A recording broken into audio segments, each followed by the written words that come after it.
Assalamualaikum warahmatullahi wabarakatuh. Waalaikumsalam warahmatullahi wabarakatuh. Good morning, friends. How are you today? I'm fine, and you? I'm fine. On this occasion, we will explain about understanding intercultural transitions. But before we explain about this material, I will introduce ourselves. We are from Group A. There are me, Liam Gravasina, NPM 30, Juliana Nur Alfa, NPM 32, Noviana Anggraini, NPM 43, and Muhammad, NPM 44. Okay, I will start the material. Thinking dialectically about intercultural transitions. Understanding the process of adaptation in intercultural transitions depends on several dialectical tensions. Think about how the privileged disadvantaged dialectic structures some kinds of intercultural transitions. When in adapting to new cultural contexts, people might find themselves challenged to be culturally competent by behaving in ways that may be contradictory to their personal identities. For the example, a Muslim woman may feel that she can wear her cheddar in certain US contexts and this can express her religious identity. The dialectic calls for a balance between the individual and contextual demands. Types of migrants. A migrant is an individual who lives the primary cultural context in which he or she was raised and moved to a new cultural context for an extended time or period. Migration may be long-term or short-term and voluntary or involuntary. We can identify four types of migrant groups based on this criteria. First is voluntary migrants. There are two groups of voluntary travelers. There are sojourners and immigrants.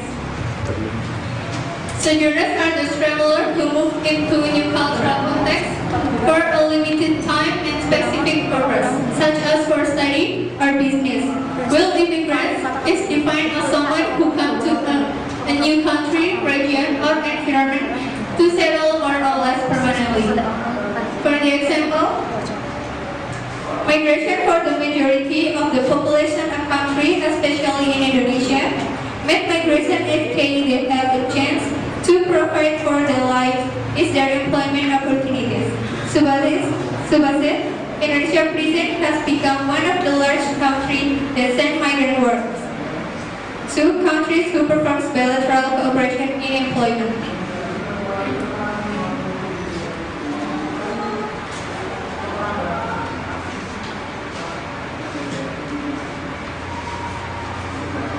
Cause of voluntary migrations. Voluntary factor can be described as social or economic. Some examples of social factor are: first is better living conditions, access to healthcare, and access to good education. Effect of voluntary migrations.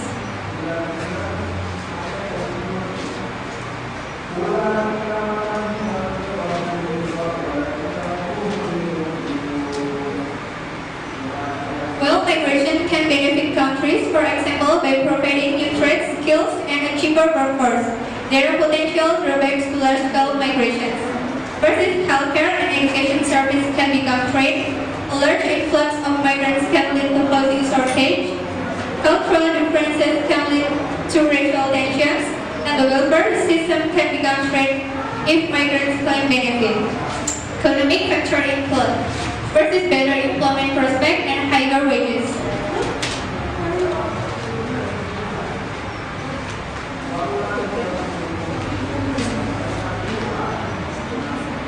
Second is involuntary migrants. Involuntary migrants, or which often called as forced migrants.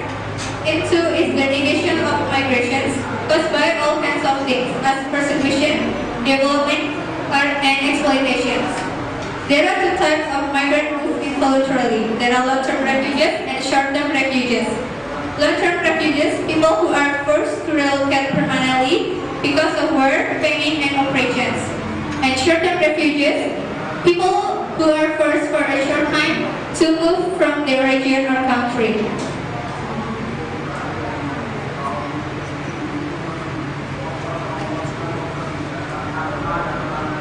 Migrant-host relationship. The relationship between immigrants and their hosts are very complex, and understanding this relationship requires a dialectical approach. International migration is usually a carefully considered individual or family decision. Migrant-host relationship exists in multiple tensions. The migrants want to cherish and retain their own culture as well as value the host culture. The host culture also may be motivated to accept or reject the new migrants. When migrants value the host culture more than their own, they assimilate. When migrants value their heritage culture more than the host, they separate. When migrants value both the host and their heritage culture, they integrate. And when migrants value neither their host and their heritage culture, they are marginalized. Scholars point out that many migrants' experience do not fit neatly into one of these four types. The next slide will be explained by Juliana.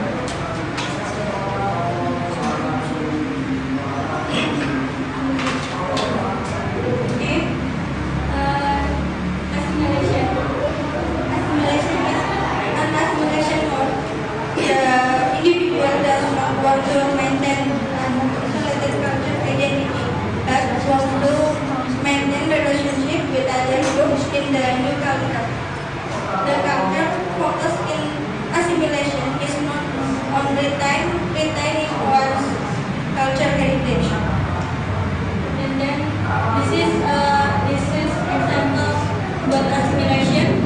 Intercultural marriage resulting in assimilation of the culture of each individual so that the emerging new culture.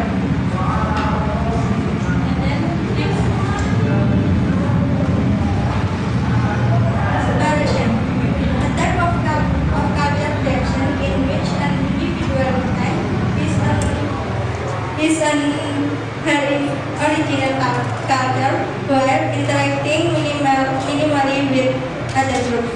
Separation may be initiated and influenced by the dominant society, in which case it becomes segregation. Segregation is the policy or practice of compelling group of to live apart from each other. And then integration occur when new migrants have an interest both in maintaining their original culture and language and in having daily interaction with other group. Example, some conflict occur between indigenous Dayak and Madura migrant from Madura Island.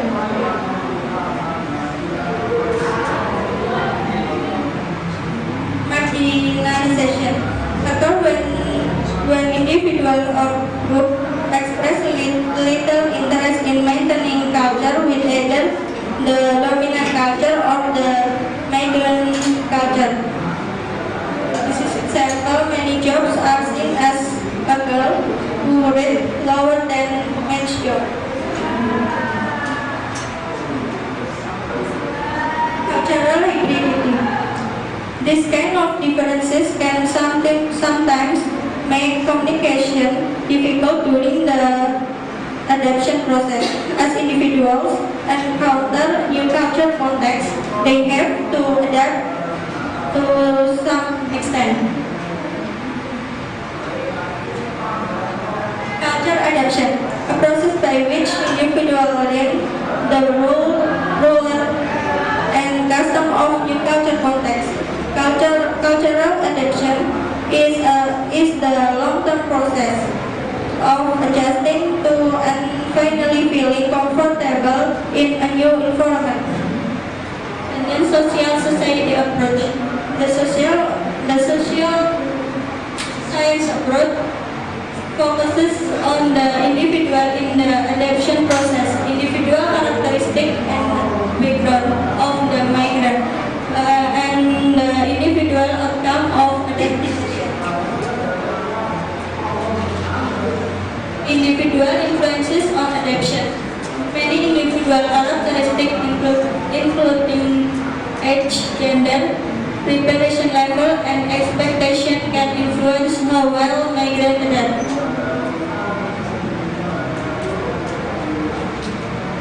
Anxiety and uncertainty management model.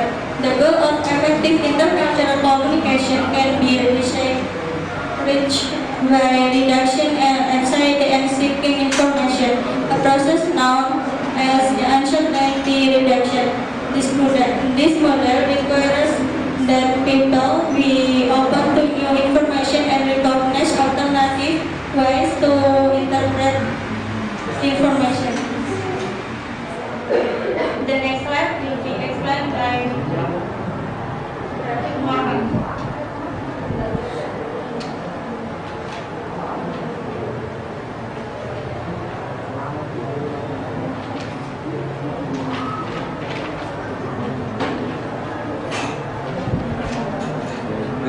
The transition model, cultural shock, and adaptation have been viewed as to almost everywhere in intercultural transition. It is developed as many challenges of transition in new cultural context. Cultural shock is a relatively short-term feeling of disorientation, of discomfort to the unfamiliarity of surroundings and the lack of familiarity in the environment. A transition includes going through process known as uncertainty reduction. Uncertainty reduction, the process of releasing uncertainty in adapting to a new culture by seeking information.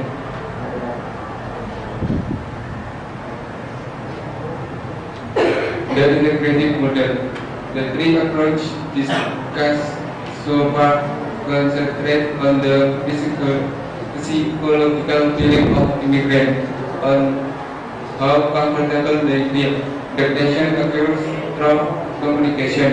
That is, the migrant communicates with individuals in the new environment and gradually develops new ways of thinking and behaving. Communication may have a double edge in adaptation. There are at least three aspects or dimensions of adaptation. Psychological health is the most common definition of adaptation, one that concentrates on the emotional state of the individual migrant. Second, functional fitness, the ability to function in daily life in many different contexts. Third, intercultural identity based on two or more cultural frames of migrants. Again, we must look at the specific aspect are dialectically real to the context to which the individual adapt.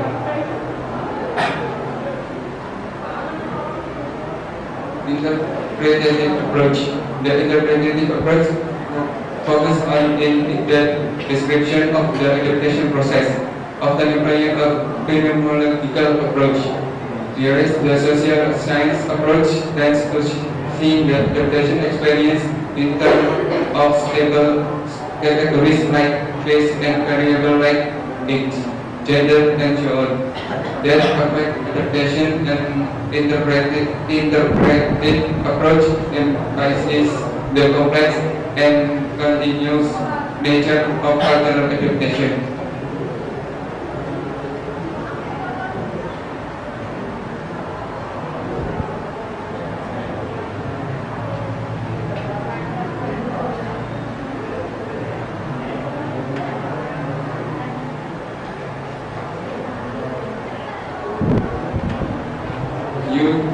Peer model. This theory is based on research by a Norwegian sociologist who interviewed Norwegian students studying in the United States. He was interested in understanding the experience of cultural adaptation. His results have been confirmed by many other subsequent studies and have been applied to many different migrant groups. The main idea is the migrant group not from a predictable basis in adapting to a new cultural situation. The first experience, excitement and anticipation, followed by a period of shock and disorientation or the pattern of the new year. Then they gradually adapt to the new cultural context. Cultural shock. The second phase, cultural shock, happens to almost everyone in the cultural transition. Individual based main challenges of transition in new cultural context.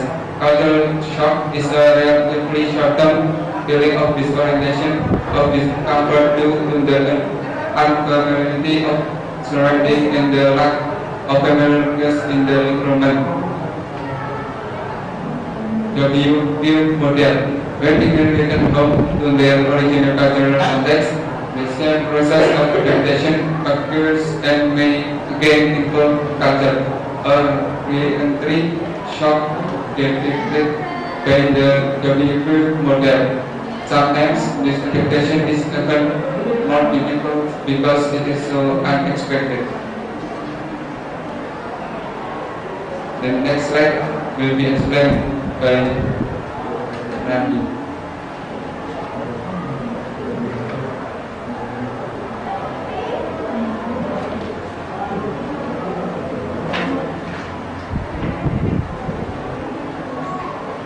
Model phenomenology. Phenomenological approach, a research approach that seeks in-depth exploitation of human experience. Mass media also play a role in helping newcomers and immigrants to adapt. Radio, television, movies, and so on is a powerful transmitter of cultural values and is easily accessible as a source of socialization for newcomers. The mass media can play a very important role in the early stages of adaptation. Critical approach, contextual approach. Critical approach reminding us that cultural adaptation depending on the context. Some context is easier to adapt to than other, and some more accepting and environment. Young team 2001 released about the relationship from the environment and the extent to which the environment welcoming newcomers. Uncertainty the difference between include family and close friends and outgroup other friends.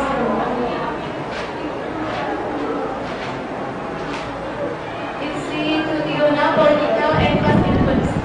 Institutional political and class influence local institutions like schools, religious institutions, and social service agencies can facilitate or hinder immigrant behavior. For example, schools prepare an immigrant children to adapt by offering language class to bring them up to speed. Identity and adaptation. How each migrant develops multicultural identity depends on their issues. What is the extent to which migrants when related its ability, their own language and way of living compared to how much they want to be part of a larger society. The second is issues that affect how immigrant develop multicultural identity is the extent to which they of daily interaction with others in the new society.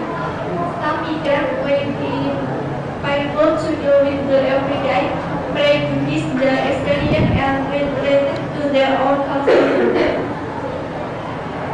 The third issue that affect how immigrants relate to the new society is the involved possession of political power. In some societies, the dominant group of the ruling benefit or the dominant group can act. In other communities, the dominant mode of the group are free to choose their own path. With issues of identity in the cultural context can help us understand the different context better. Living on the border, along with the increase in international migrant and more multicultural back and forth between different cultures, the line between adoption and re-entry families clear on Manchuria, close to Jackson and Jesus. The more people live on other border of Islam, make frequent trips between countries or live in the Basilica. Border between bicultural identity.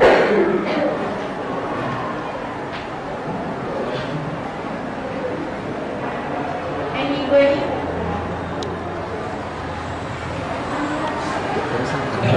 My name is Laini Mamuda, NPM 12. What are the factors that encourage cultural assimilation? Thank you.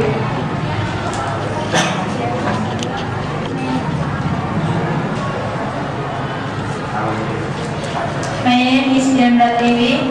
What are the barriers in communication which can lead to conflicts? Thank you.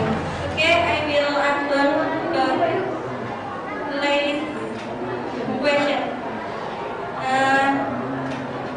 The factor for cultural assimilation. First, tolerance between different group, different culture, respect for foreign and their culture, openness of the class, the dominant ethnic of or ethnic minorities, equation, cultural elements, and marriage between group of different culture. Thank you.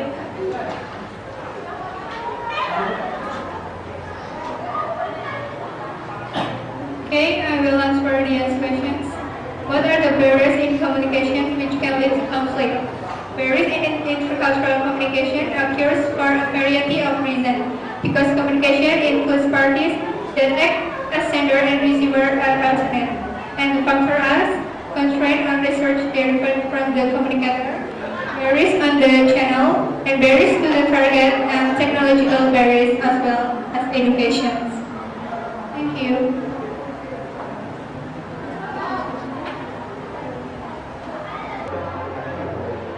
Okay, maybe that's all from us. We do hope that our information we have shared will be very useful to all. We are really sorry of our mistake.